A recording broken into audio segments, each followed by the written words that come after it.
Arab tilida 8 soni mana bunday yoziladi. 1 soni esa mana bunday yoziladi. Ana endi o'ng qo'lingizga yaxshilab e'tibor berib qarang. O'ng qo'lingizda mana bunday belgi bor. Bu esa arab tilida 18 degani. Ana endi chap qo'lingizga yaxshilab bir nazar soling. Chap qo'lingizda esa mana bunday belgi bor.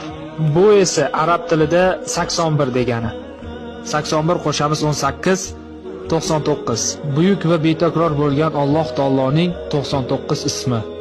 Banda qo'lini duoga ochganida Allohning buyuk 99 ismi bilan chiroyli duo qilishi zarur. Inshaalloh ijobat bo'ladi.